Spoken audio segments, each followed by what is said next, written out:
এক বাচ্চা তার ঠাকুরদাকে বলছে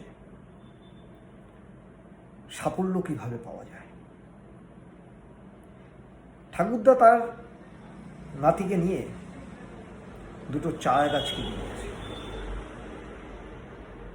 একটা ঘরের টপে রেখে দেয় আর একটা বাইরে। তখন বলছে, আমাকে তো বললে না সাফল্য কিভাবে আসে। বলছে সময় আসলে বলবো। 4 বছর পরে নাতি আবার বলছে, কিভাবে সাফল্য পাওয়া যায়, তুমি 4 বছর আগে আমাকে বলতে চেয়েও বলো। বলছে ঘরে চল। ঘরে গিয়ে দেখছে যে চারা গাছটা ঘরে রেখেছিল সেই চারা গাছটা জাস্ট একটা গাছের রূপ নিয়েছে, আর বাইরে যে চারা গাছটা রেখেছিল সে একটা বড় গাছ তৈরি হয়ে গেছে।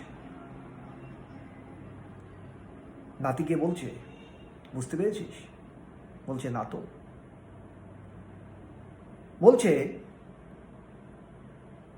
ঘরের যে চারা গাছ সেই চারা গাছটা কমফোর্ট জোনে ছিল, তাই সবে গাছের রূপ নিয়েছে, আর বাইরের চারা গাছ বৃষ্টি বাদল ঝড় সমস্ত কিছুর বাধাকে অতিক্রান্ত করেছে, তার সাথে যুদ্ধ করেছে এবং যুদ্ধ করার ক্ষমতা অর্জন করেছে।